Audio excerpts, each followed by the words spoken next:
Hi guys, and welcome back again sa Happy Tummy Channel. Panibagong araw at panibagong negosyo ideas at negosyo recipe at kakaibang recipe ang ating ibabahagi para sa inyo. Sa ngayon nga guys, ang ating Milo ay ilalagay natin at pagsasamahin natin sa ating condensed milk. Talagang patok na patok ito na pang negosyo at di mo akalaing na pwede pala itong pagsamahin. Kaya ano pang hinihintay mo? Tara na at simulan na natin ang pagluluto pagkatapos ng ating intro. Tara na!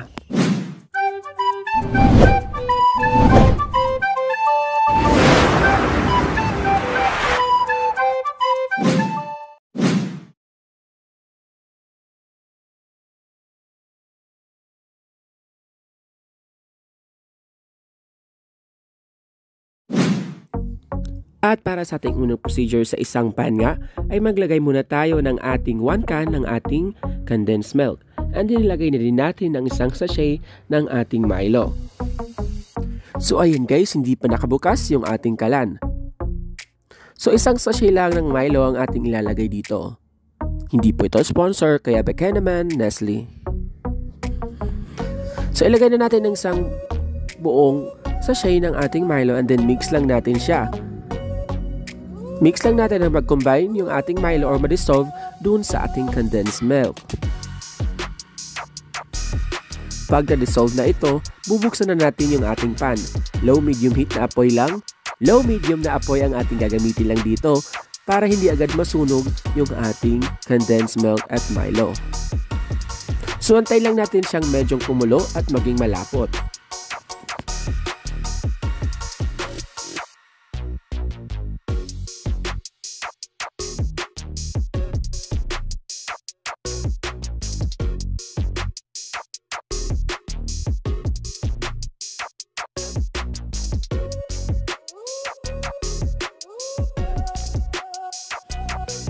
So pag medyo kumulo na siya, ay pahinain lang natin yung ating apoy sa low heat lang.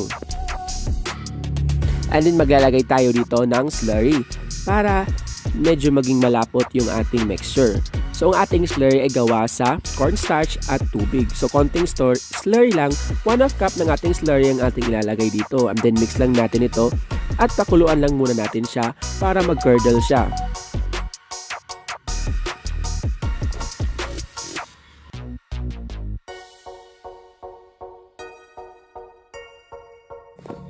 At pagkatapos maglalagay tayo dito ng 2 buong itlog. Ayan guys, 2 buong itlog ang ating ilalagay dito and then mix lang ulit natin siya. So ayan guys, low heat ang ating gagamitin dito, hindi natin kailangan na medyo lutuin yung ating itlog.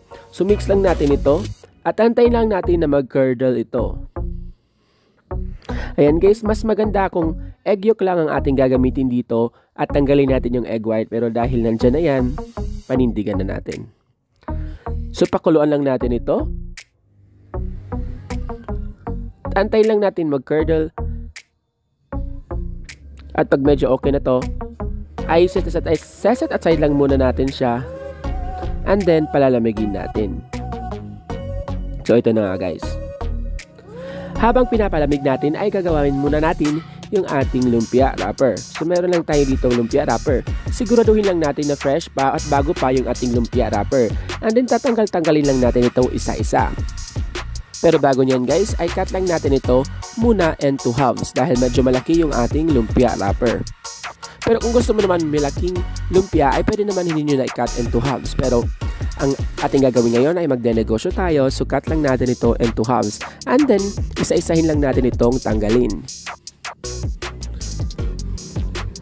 So ito na nga guys, set aside lang muna natin ito at magra-wrap na tayo.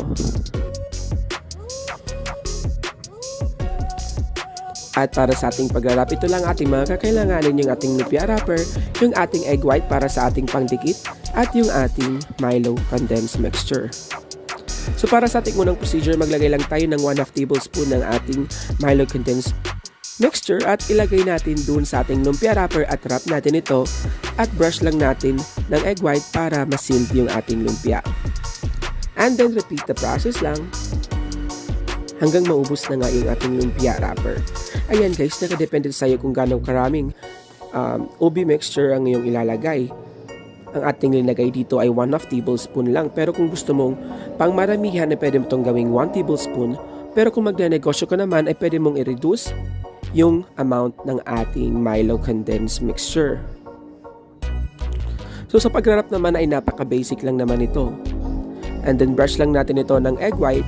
Mas maganda kung egg white yung ating ibabrush dahil kung tubig ang ating ilagay dito ay may tendency talaga na mapunit o matanggal yung ating lumpia wrapper.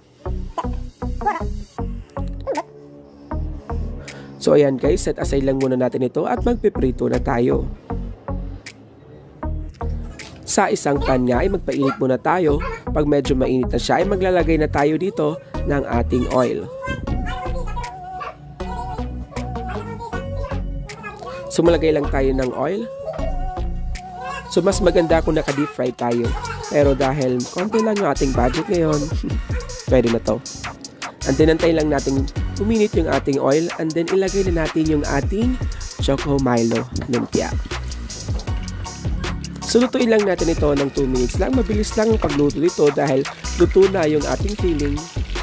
So yung lulutuin lang natin dito ay yung ating lumpia wrapper at ma-achieve natin yung crispiness nito. Lutuin lang natin ito in a low to medium na apoy para hindi agad ito masunog. Antayin lang natin siyang mag-golden brown.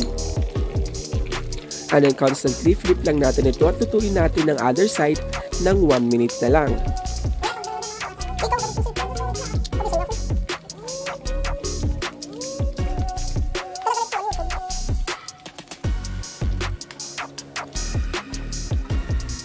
So ito na nga guys, medyo nag golden brown na siya. Hanguin lang natin ito sa ating strainer at i-drain natin ito para matanggal yung mga oil dahil alam niyo naman ang lumpia ay kinakapitan talaga ng oil. Mas maganda at mas masarap ito pag kinakain pag walang oil, hindi ba? Tara na at mag-taste test na tayo. Eto na nga guys ang ating napakasarap na Milo condensed lumpia. Di ba napakadaling gawin lang? Di mo akalain, pwede pala itong gawing lumpia. At patok na patok na patok na patok na patok na pang negosyo pa. Lalong-lalo na ngayong Pasko, napakasarap ito na pang merienda at panghanda ngayong Noche Buena. At ayan guys, para sa ating complete list of ingredients at costing ay nilalagay ko sa ating description box sa baba. Ayan guys, pwede mo itong ibenta ng 3 to 5 pesos bawat isa. Depende na rin yan sa laki ng gastos mo at sa laki ng gawa mo. Ayan guys, maraming salamat sa panonood. See you again on my next video. Merry Christmas!